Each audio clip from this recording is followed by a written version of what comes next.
తప్పించుకున్నది international criminal డానియా. నేను చెప్తున్నాను, ఆ అబ్బాయిని చాకరాజుని వెంటనే అరెస్ట్ చేయి. దానివల్ల ప్రయోజనం లేదు సార్. అరెస్ట్ తర్వాత కోర్టు కేసు అని చాలా స్టేజెస్ ఉన్నాయి. వీళ్ళని బొక్కలో తోయడానికి క్లీన్ పోలీస్ గా ఉంటే చాలదు సార్, కొంచెం క్రిమినల్ పోలీస్ గా మారాలి. రూల్స్ పాటించకుండా తప్పు చేసే క్రిమినల్స్ ని ఆ చోట ఈ చోట తేడా లేకుండా కాల్చి పారేయాలి, లేదా గొంతులను చంపేయాలి. నలుగురిని కాల్చి నడి రోడ్డు మీద పారేస్తేనే 40 మంది భయపడతారు, 400 మంది మారుతారు, 4000 కుటుంబాలు బాగుపడతాయి. ఇంటర్నేషనల్ క్రిమినల్స్ తో కలిసి బిజినెస్ చేసే వాళ్ళని సాధారణమైన రూల్స్ తో ఏమీ చేయలేము సార్. అందుకని వెంటనే ఒక ఆపరేషన్ ఫామ్ చేసి సహాయం నుంచి సరుకు సప్లై చేసే డానీ వరకు మొత్తం అందరిని అరెస్ట్ చేయాలి sir. Operation D, an operation beyond regular rules and formalities. Rule 1. Operation Commandant can select any police personnel from any district in Andhra Pradesh. Rule 2. Operation Commandant will have the right to question any individual in any place, any time, in any manner. Rule 3. The mode of operation will not be disclosed and known only to the Commandant. Rule 4.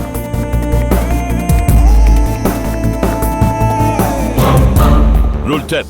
The Commandant is answerable only to the Chief Justice, Honorable Home Minister, Honorable Chief Minister of the state. సరే, ఇది నేను మాత్రమే తీసుకునే నిర్ణయం కాదు. CM గారితో మాట్లాడొస్తాను. Sir, ఇంకో ముఖ్యమైన విషయం.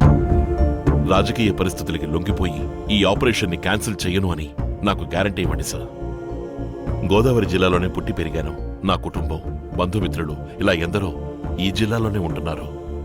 అన్నింటినీ మర్చిపోయి నేను రంగంలోకి దిగి పని మొదలు పెట్టాక ఒక్క అడుగు వెనక్కి వేసినా అది నన్ను మాత్రమే కాదు సార్, ఈ ఆపరేషన్కి సంబంధించిన అందరినీ చావు దెబ్బ కొడుతుంది. ఎందుకంటే అందరూ జనారణ్యంలో తిరిగే మానవ మృగాలు. ఏమంటున్నారు మిస్టర్ రామనాథం? సడన్ గా ఆపరేషన్ డి ఫామ్ చేయాలా? రేపు ప్రతిపక్షాల వాళ్ళు, సంకీర్ణ పక్షాల వాళ్ళు చట్టసభలో నిలదీశారంటే ఏ సమాధానం చెప్పాలి? 8 మాసాలుగా ఒక పోలీస్ అధికారిని రాజీనామా చేయమని చెప్పి జీతమే లేకుండా అతనితో పని చేయించామే, అది చట్టంలో అవకాశం ఉండి చేశామా లేక ప్రతిపక్షాలను సంప్రదించి చేశామా? సరే, మీ ఇష్టం.